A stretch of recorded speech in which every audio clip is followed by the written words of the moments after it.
Hello,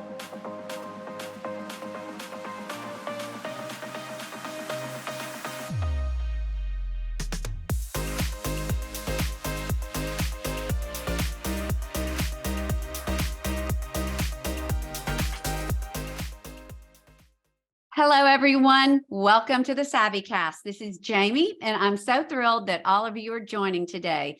So to all of my YouTube friends and all of my podcast friends, thank you for being here.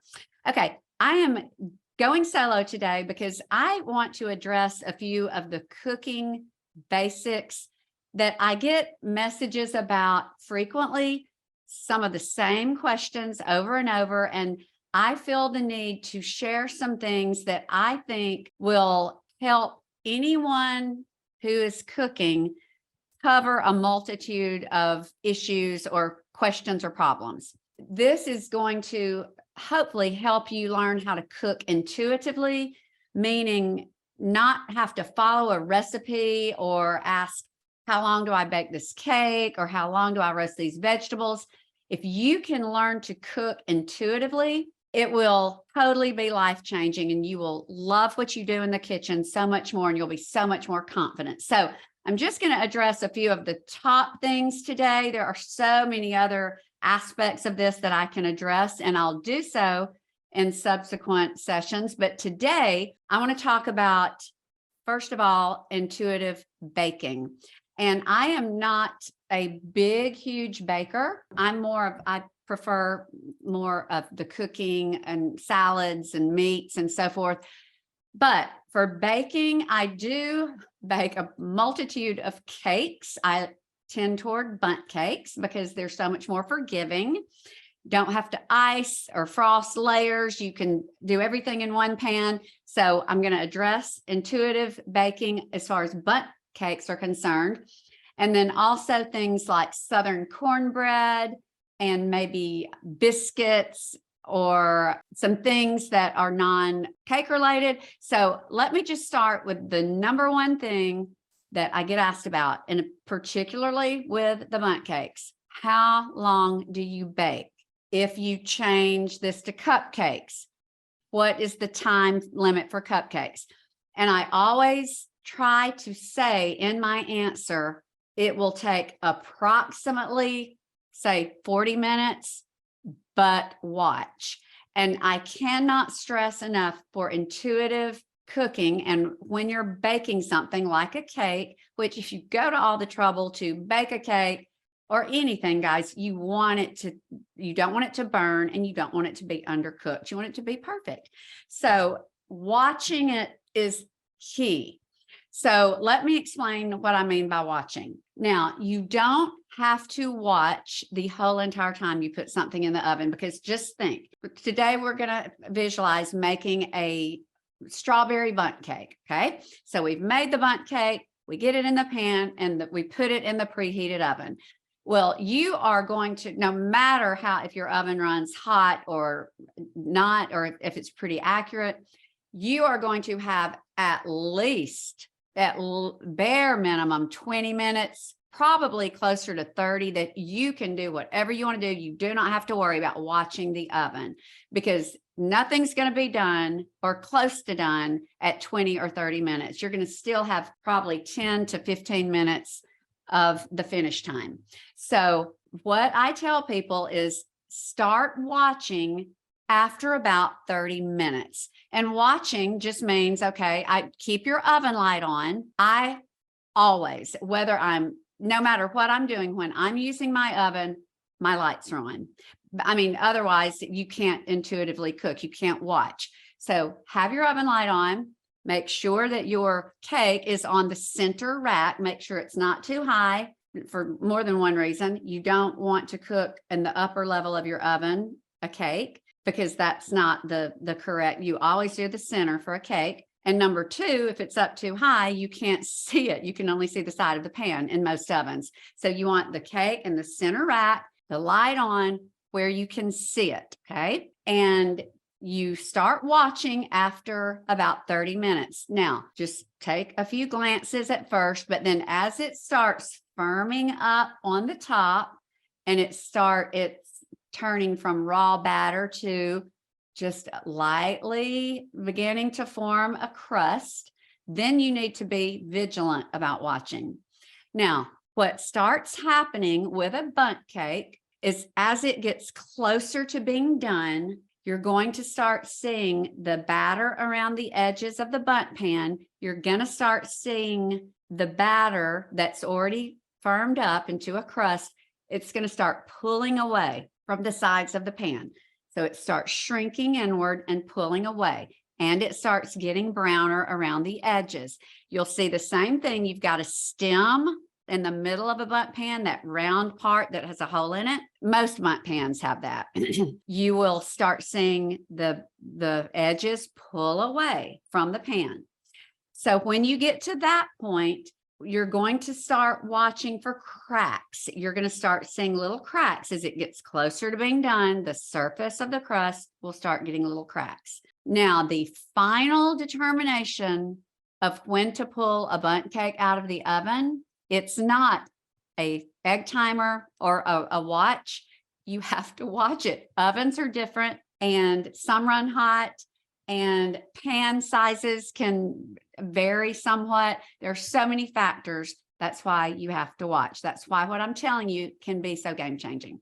Now, what you want to start doing when you start seeing the cracks and you start seeing the edges pull away and you start seeing the surface start to brown, you're going to have to open the oven at least one time, but you want to try not to have to open it more than once. Every time you open the oven, the temp drops. I've heard 25 degrees immediately. So that is going to affect your cooking. Then the oven's going to have to come back to temp. It's going to take longer. Every time you open the oven, you are adding cooking time to whatever it is you're making. So you will get, after you've made enough bundt cakes, you're sort of going to know when to open the oven. And you're going to open the oven when it looks like, hey, this might actually be done. You're going to open the oven, have a little mitt or a silicone glove, and gently shake the pan. If it has a jiggle that's pretty pronounced, and you can tell that there's batter that's not completely cooked underneath, you can tell it just jiggles like jelly. You're going to need to shut the door, and typically you need 5 or 10 more minutes after that. If you jiggle the pan or give it a little shake and nothing moves, then it's almost 99.9% ready to pull out. And remember, when you are cooking a bundt cake and you pull it out after it stops jiggling, as it cools, it's still going to continue to cook and firm up on the inside, because when it's hot, it's probably really hot for 5 to 10 more minutes, so that cooking still takes place and it firms up. That's why you always wait. My recommendation is at least 30 minutes before you ever turn out a cake from a bundt pan, because it's still cooking and it's still going to pull more and more away from the sides and be easier to release out of the pan. Okay, so that is how you do some intuitive cooking with a cake, with a baked good. I get asked a whole lot about something else that's in the oven, but it's not baking, but it's roasting. I get so many DMs. How long do you roast these Brussels sprouts? How long do you roast the, let's say, Brussels sprouts, the potatoes, the sweet potatoes, and the Brussels sprouts is another one I do a lot. How long do you roast the smashed potatoes? Again, you want to watch after a certain point. I start watching with the veggies 30 minutes there, unless you've got them on the top rack, which again, I tend to do those on the middle rack. You can raise them a little higher, but you still want to be able to see them. When I typically start watching my veggies after 25 minutes, the reason being I slice my Brussels very thin. And when I chop sweet potatoes or dice them, I do it pretty thinly. I mean, they're pretty small. The larger the vegetable, the longer it's going to be before you have to check them. So I start watching after about 20 minutes. And I also, this is why I set as my roasting time for veggies always 425. And the reason being, is because with veggies, you're going to have to open the oven at least once to flip where they'll get golden brown on both sides. Now, if you're not worried about that and you just want to roast them until they're edible, you don't have to open your oven and you can just let them cook. But I feel like if you want the optimal result, get a big, I use the OXO fish spatula. It's this big wide spatula, and I turn all the veggies one time, and then I shake the pan, and it makes a world of difference because both sides get that golden crust. So 425 means when you open halfway through, when the top of the first side starts getting golden, you're going to open the oven, go ahead and take them out and shut the oven, flip the veggies, open the oven, put them back in, shut the door. You have gone from 425 to probably 375 to 400. That's why I always say 425 for veggies. You will read so many recipes say roast your veggies at 400. If you're not going to open the door, that might work, but that's why I do 425.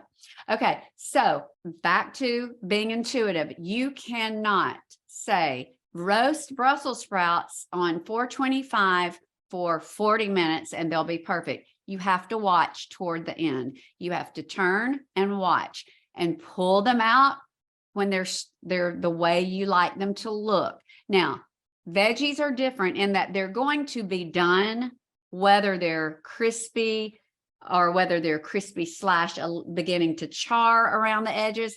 You can pull those out at 25 minutes and they can be more tender and not really have a crust or have that golden crispy aspect to them. That's your preference. But again, it's cooking intuitively, cooking to the point of where you have the final result that you like. Okay, the last thing I'm going to address is our two casseroles that I get asked for baking time on them a lot. One is my baked ziti, very, very popular dish, and another is chicken tetrazzini, another very popular dish on Family Savvy. So there are two things about both of these recipes that affect cook time. One is whether you have frozen it, if you're cooking it from frozen, or whether you're putting it all together and then going straight to the oven. So again, there's so many variables that you've got to cook with your eyes. Okay. So we're going to take both of these and we're going to look at the meat. The meat on both of these is already cooked. Your ground beef has been simmered in the yummy sauce for the ziti and it's cooked. It's not raw. The chicken that's in the chicken tetrazzini, it's already cooked. It's not raw. So there's no raw meat in either of these. You do have cheese, especially in the ziti. You have several cheeses that are going to need to melt. And then you've got the cheese and the sour cream and the canned soup that's in the chicken tetrazzini. Those do need to be heated through, have time to blend, but you're not really dealing with anything raw that's going to hurt you if you eat it. But you're wanting to go beyond just heating through, because the cooking process for both of these is not just to heat through, but it's to melt cheeses and to get a beautiful exterior. So it's more about the overall aesthetic of both of the dishes. So the two things that I say for both of these is, number one, the first 30 minutes, cover with foil and bake for 30 minutes and leave it alone. And the foil is going to keep it from getting brown too quickly. And it's going to just make like a little oven where the heat just gets to penetrate both dishes, where all the way through you are completely warm and any cheese that's in the middle melts. So you've basically done the cooking part. The finishing part takes place after you remove the foil. And I always just say 30 minutes, take off the foil. For a very, very large dish, some people double both of these. If you double, leave the foil on for 45 minutes because you've got a whole lot more. Okay, so this is where the intuitive part comes in when you take the foil off. Okay, so at this point, what I say is start watching once you've removed the foil after about, to be super safe, start watching after about 5 or 7 minutes. And what you want to see happen is you want to see all of the cheese melt. You want to see a light golden, pretty color on top.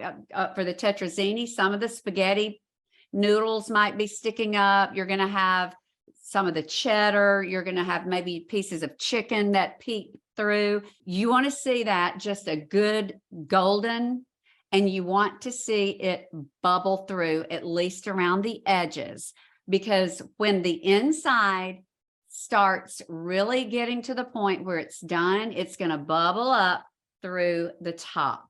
And the baked ziti the same way, and you'll see it bubbling through between the melted cheese. It'll peep through some of the holes. I just love the bubbling of casserole. So I tell people, watch for when it starts bubbling and when all the cheese is melted and it's a golden color. And guys, again, when you pull either of these dishes out of the oven, do not serve them immediately. Let them sit, again, I say 30 minutes. Because as they settle, two wonderful things are going to happen. Number one, if you were to dig right into either of those, especially the ziti, you're going to have some liquid and you're going to think, ooh, I don't like this. This has liquid. It's not firm. It's going to firm up as it sits out of the oven. All of the juices and the sauces are going to they're going to get, as they get closer to room temp, they're going to firm up and the casserole is going to set. Okay. So you can lay the foil on top of it if you're not going to serve it maybe for 30 minutes to an hour, you can lay the foil on top, but I like to maybe lay it sideways where the air can come out. Otherwise you're going to get condensation. And I just don't like that. I typically leave my foil off until it has settled and set. Then I'll put the foil back on and put the dishes back into a warm oven or in a warming drawer, because the condensation is an issue. I mean, you've come home with a box of takeout chicken fingers or whatever, and you lift the lid and it's moist. It's because of that heat. So that's the way I recommend. But those three things that I get asked about the most: how long do I cook roasted vegetables, either of those two casseroles or a bundt cake? These tips are what I hope will help you cook any of those things and even more things that are similar to these intuitively, because it's very, very, very hard to say, cook X amount of time and it'll be perfect. It's just something you just get better at with time the more you do it. So I hope that this was helpful. Always feel free to send questions, comments, reach out to me through email. That's the best way, jamie@familysavvy.com. Again, I'm so grateful to all of you for tuning in. And until next time, you have a fabulous rest of your day.